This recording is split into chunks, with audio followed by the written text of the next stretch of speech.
Selamat siang, saya Holong Hartaro Siahaan dengan NIM di BB 118051, jurusan Arsitektur Fakultas Teknik. Dengan ini saya akan melanjutkan presentasi saya ke materi kedua, yaitu dengan judul penulisan kata. Di sini kita ada 11 bagian. Yang pertama yaitu kata dasar. Kata dasar ditulis sebagai satu kesatuan. Contohnya, adik pergi sekolah. Itu yang saya beberapa tuliskan. Dan yang kedua adalah kata berimbuhan. Kata berimbuhan adalah kata dasar yang sudah mendapat imbuhan. Contohnya, imbuhan awalan, sisipan, akhiran, serta gabungan awalan dan akhiran. Terus contoh kata-katanya yaitu berlari, atau diambil dari kata dasar lari dan ditambahkan dengan imbuhan awal ber. Dan terus yang kedua adalah bentuk terikat, ditulis serangkai dengan kata yang mengikutinya. Contohnya antar daerah, adi, busana. Nah, terus yang ketiga ini, bagian yang ketiga ini yaitu bentuk ulang. Di sini saya catat sedikit, bentuk ulang ini merupakan bentuk yang mengalami perulangan. Contohnya kupu-kupu, atau laba-laba, atau anak-anak. Terus kalau yang bagian keempat ini adalah gabungan kata. Di sini saya mencatat sedikit, gabungan kata ialah kata lain dari frasa yang memiliki pengertian penggabungan dua kata atau lebih, menduduki satu fungsi jabatan dalam kalimat dan bersifat non-prediktif. Nah, di sini ada beberapa contoh yang saya tuliskan, yaitu yang pertama adalah unsur gabungan kata yang lazim disebut kata majemuk, termasuk istilah khusus atau ditulis terpisah. Contohnya nikah siri, anak kucing, rumah sakit umum. Terus yang kedua, gabungan kata yang dapat menimbulkan salah pengertian ditulis dengan membubuhkan tanda hubung, menghubungkan kata tanda hubung di antara unsur-unsurnya. Contohnya ayah, ada kata hubung strip itu ibu, kami sedang tidak ada di rumah. Nah, terus yang ketiga, gabungan kata atau penulisan terpisah. Tetap ditulis terpisah jika mendapat awalan dan atau akhiran. Contohnya, para penonton bertepuk tangan atas penampilan Rara yang indah di atas panggung itu. Dan yang keempat, gabungan kata yang mendapatkan awalan dan akhiran sekaligus ditulis serangkai. Contohnya, rumah kosong itu kini telah dialihfungsikan menjadi sebuah toko boneka.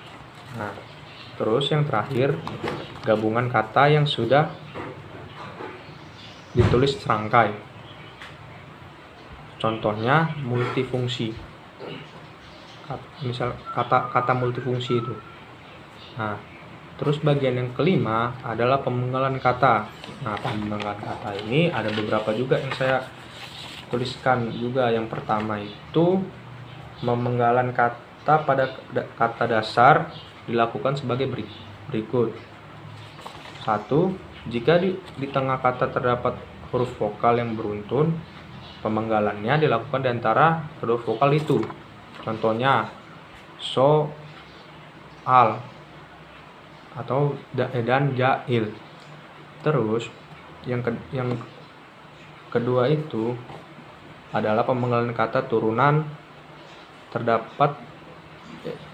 sedapat-dapatnya dilakukan di antara bentuk dasar dan unsur pembentuknya. Contoh berlari, dan makanan, menyambung kata itu. Terus yang ketiga, jika kata terdiri atas dua unsur atau lebih dan salah satu unsurnya itu dapat bergabung dengan unsur lain, pemenggalan kata dilakukan di antara unsur-unsur itu. Tiap unsur gabungan itu dipenggal seperti pada kata dasar. Contohnya biodata, bio terus di strip ada data gitu, atau enggak bi strip o strip da strip ta. Terus yang keempat, nama orang yang terdiri atas dua unsur atau lebih pada akhir garis dipenggal di antara unsur-unsurnya. Contohnya lagu Indonesia Raya. Terus yang kelima, singkatan nama diri dan gelar yang terdiri atas dua huruf atau lebih tidak dipenggal. Contohnya pertandingan sepak bola akan dilangsungkan pada tahun ini di GBK. Nah, yang keenam adalah kata depan. Kata depan memiliki nama lain preposisi. Kata depan adalah memiliki posisi di depan sebelum kata benda, kata kerja, dan kata keterangan lainnya. Contohnya, ibu memasak di dapur. Terus yang ketujuh adalah partikel. Partikel atau kata tugas adalah salah satu jenis kata di dalam tata bahasa formal bahasa Indonesia yang hanya memiliki makna gramatikal dan tidak memiliki makna leksikal. Artinya, makna dari kata tugas itu akan menjadi jelas ketika dihubungkan dengan kata-kata lain di sebuah kalimat. Di sini ada beberapa bagian dan saya akan menyebutkan satu saja yang ditulis. Harus satu aja karena yang paling menonjol yang saya tuliskan di sini. Terus yang contohnya ini partikel lah, kah, dan tah ditulis rangkai dengan kata yang mendahulunya. Contohnya, salahkah bila kita hanya berusaha tanpa disertai dengan doa, atau siapakah nama presiden kita sekarang ini. Terus yang ke-8 adalah singkatan atau akronim. Di sini ada beberapa bagian juga dan saya akan menyebutkan beberapa bagian di sini. Yang pertama, singkatan nama orang atau gelar, sapaan jabatan atau pangkat diikuti dengan tanda titik pada setiap unsur singkatan itu. Contohnya,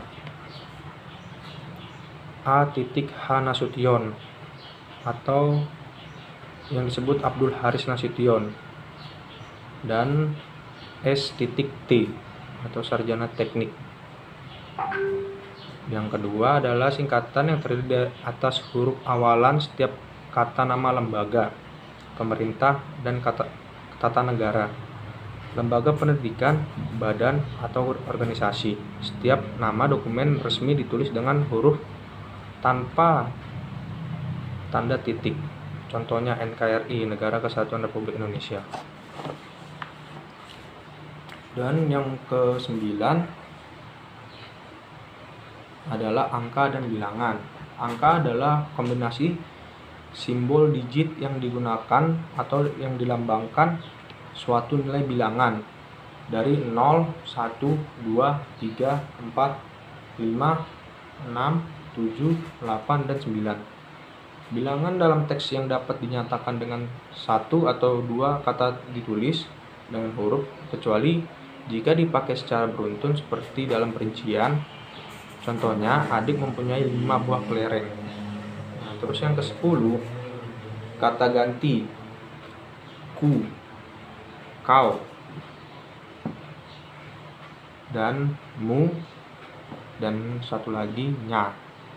Kata ganti adalah kata yang digunakan sebagai pengganti subjek dan atau objek yang berupa orang dan benda.